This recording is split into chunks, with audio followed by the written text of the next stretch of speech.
and welcome to my workshop. Today we're going to do a milling operation. Incidentally, this job we're going to do is a fairly simple job. It's going to take 5 tool operations, and I will show you how to change the tool and how to redefine the zero with each individual tool as we machine material off this. So it's a piece of solid aluminium bar that's 2 inch by 4 inch by 1 inch, or in millimeters that's 50 by 100 by 25. It's actually a little bit over that size in length anyway. So what we're going to do, the first operation, is to set this piece of material up in the vise in the mill. Okay, so this is my CNC converted mill. It originally was a Sieg X2. In the US they are sold under the Grizzly tooling. I think they're also called an X2 there as well. But originally this is made by Sieg in China. So what we're going to do is we're going to set our piece of work up in this chuck. Now I don't have parallels, I do have some coming. So what I've got is, this is a piece of Teflon actually. It's a block of Teflon that's 19 millimeter thick, and I've cut it so it's just under 50 millimeter or 2 inches, because I don't want to clamp up onto this. I just want to use this as a level, so a means of getting the material level in the chuck. It's going to be level within a few thou. For this demonstration, it's okay. So we're just going to place it on the top, making sure this is fairly clean. And why I'm using Teflon actually, it won't expand. It doesn't absorb water or the coolant, so you can't use wood or anything like that. Not really successful. So Teflon is what I had around the place here, so that's what we're going to use. So when you're doing a job like this and you want sort of fairly high precision, you've got to make sure everything's clean, because you don't want your material standing on a piece of swarf or something, bit of dirt, and it's going to throw the accuracy right out. Okay, so we'll position that on there.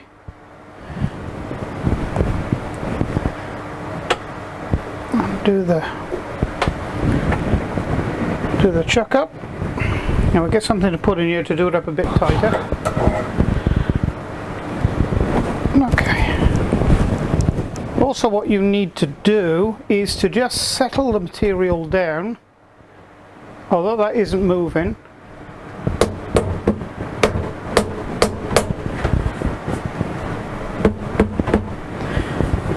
That just settles the material down, and it's all nice and clamped up tight. Incidentally, you use a plastic or a rubber or leather hammer to do that. Don't use a metal one, certainly on aluminium, because you're going to dent it. Okay, the next operation I'm doing now is to set the 0 point of the program, which is over here on this back corner here. I've got a small pointy tool here, which I'm going to use to bring just over here and set the X and Y position only, which is the start of the program. And that will stay throughout the machining of this whole tool. I won't have to alter it again. The only one we will have to alter is the Z height, because we'll be using different tools. So I'll just put this in position now, and we'll set the 0 in Mach3. As I'm turning this, it's only moving a couple of thousandths of an inch. Very, very accurate.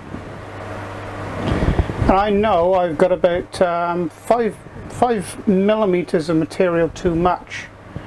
So that's why I'm going slightly over that way. XX stock, that is.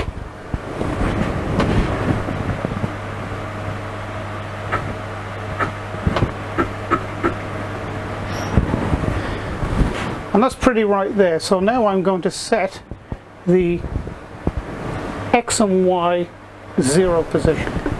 And in Mach3 it's very simply done just by pressing the X and the Y. First of all, we need to get rid of the file that's in there, close G-code.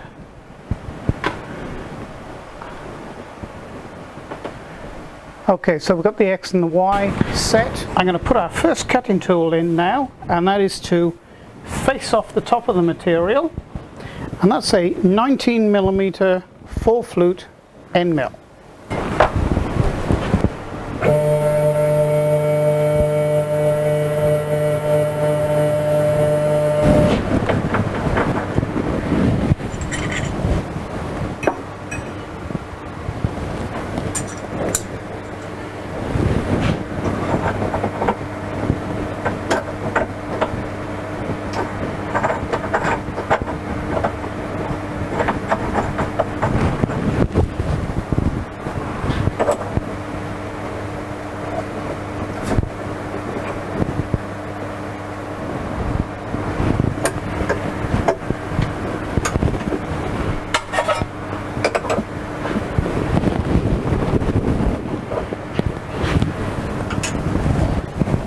Now, because this tool has such a large diameter, at the moment I'm on the fast speed, so I require more torque for the motor for this, because it's only a fairly small motor. So I'm now going to swap the speeds to the lower speed to give me more torque.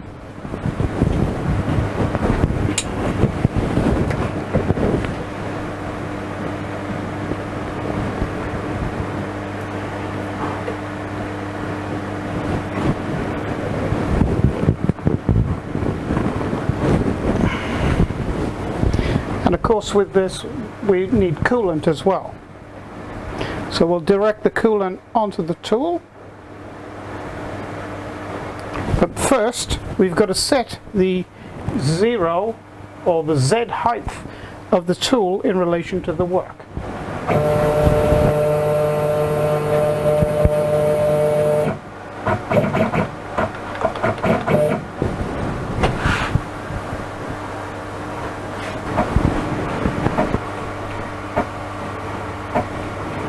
Nearly there.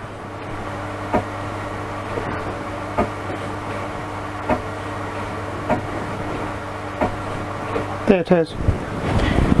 So that's with plus or minus 1/1000th of an inch. So now we set the 0 of the Z in Mach3. And that's simply done just by pressing that. Okay, so now we're going to load our first G-code file. So it's load G-code.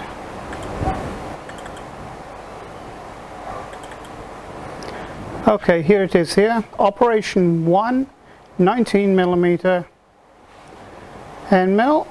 Double click and it's in, and it's already set up. So I've had to close the door now, so well, you can't see that.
Well, that's a pretty good finish there. So now I'm going to swap the 19mm tool out of there, and I'm going to put a center drill in, and then a drill. So we're going to do two drilling operations now, center drill, and then we're going to drill a hole in the center. Okay, so I've just taken out the 19mm 4-flute end mill, and I've put the center drill in. So you need to center drill the hole, or put a mark there where you want to drill a hole, because a drill will just wander off.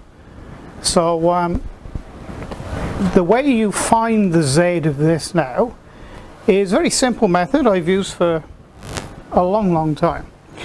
Is I've got a low jog setting in Mach3 set, and now you just get a bit of paper, bring it under the tool, bring the tool down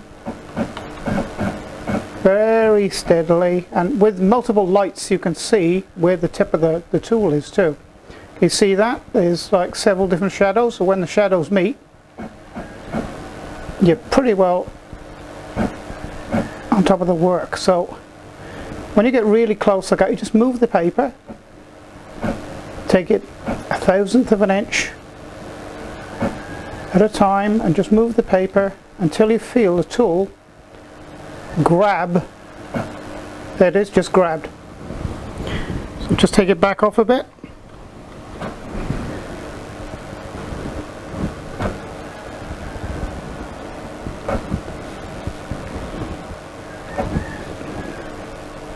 That's it there. It's like a weak magnet on it. Just a little bit more. Just grabbed it there. Okay. So I'll show you how now to set the tool height. Okay. This incidentally is the flyout pendant built into Mach3, and you get that onto the screen and make it disappear just by pressing the tab button on the keyboard. Now then, what we're going to do is initially zero the Z, but we've already machined off 1/2 millimeter of the material. Okay, so we want to go 1/2 millimeter above that. We want to set the Z height of that tool on the original material level.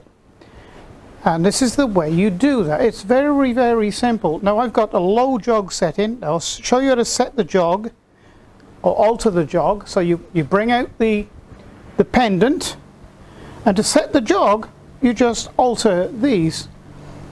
So it's like 15-20% of jog speed. Well, I'm going to go very low. I want 10%, and I want to go up 1/2 millimeter. So I've got to read 1/2 millimeter on these readouts, on the DROs, digital readouts.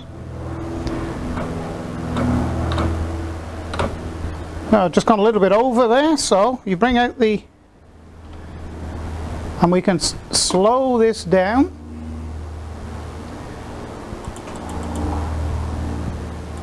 Even further. Go all the way down to maybe 2%.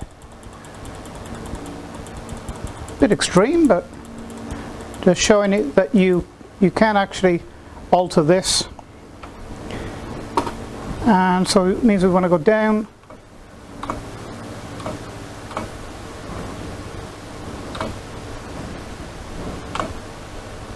Do you know, this is within 1/1000 of an inch. We're going to call that good.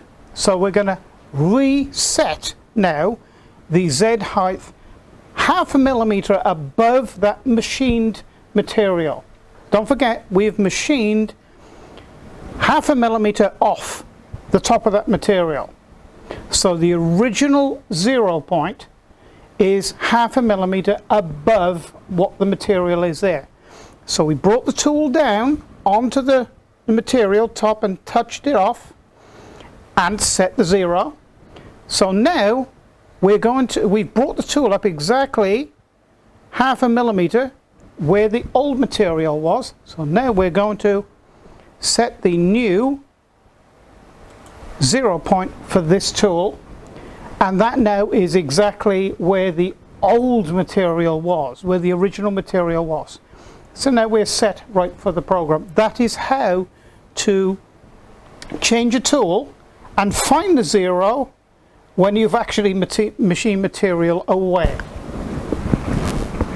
Okay, so we now put the drilling G-codes in, and there it is there. Now what we must do after doing all this, you must regen the tool paths. Now what that enables Mach3 to do is reconfigure the G-code with the program settings that we just set, and we know now everything is good to go, everything's right. It's a good practice to have to regen the tool paths. And not only that, if it's slightly off on the drawing here, when you regen it sort of reconfigures itself and it puts it right. So now we'll start the motor up, and wait. So now we'll start it up, and we'll just take that drill in.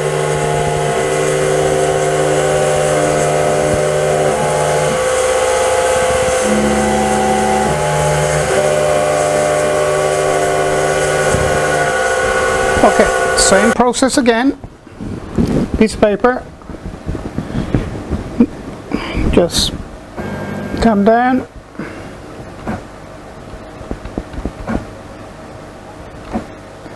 That's it. So I'll show you again that process. Okay. So 0 it first time. Then raise it up 0.5 millimeter. That's as good as that. That is so close. That's only within a couple of thou of where we want. This is a test piece. It's okay. So we're going to reset that, which is 0.5 millimeter. The old height of the height of the original piece of material before we decked it off. So now we can machine that, and we have the same program. So all we do is, another thing I want to show you is rewind the G-code and regen the tool path. So now we're back to the beginning, and we can machine this piece.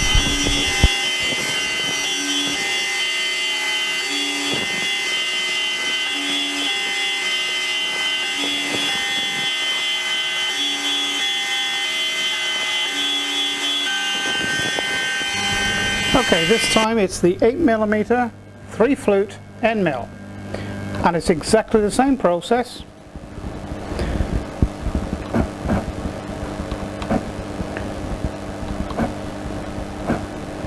That's it, just grabbed it. So we 0 that, and then again take it up 0.5 millimeter. I'll have to slow the jog down.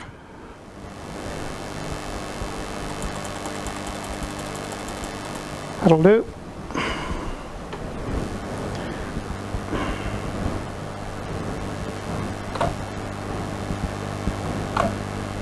There you go, exactly 0.5 millimeter, and we will set the 0. So something else I want to show you, now the old program's still in there, so it's really not much point in regenning that one. So we come down here, and it's to the close G-code bar, and now that G-code has been dumped out of the system, and we load the next G-code, which is the outside, that one, and then press regen, and off we go again.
look at that. It is absolutely perfect. Can you pick that up?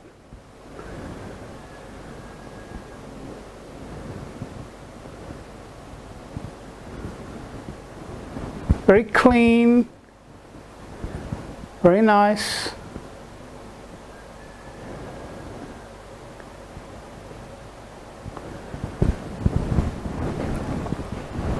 This is just an example, really a test example of what you can do with a small converted CNC milling machine. What else can I say? It's beautiful. So, if you've liked this video, please press like. Subscribe to my channel, that's a really good thing to do. Come and visit my channel because there's over 350 videos now on both my channels. I have two channels. And on those channels you will see CNC milling, how to convert stage by stage. I did 10 videos on converting this standard manual mill into a CNC mill. I show you everything in great detail. CNC routing on several different machines that I have. I show you how to use the programs, how to operate the programs like Mach3 or ArtCAM or now Fusion 360.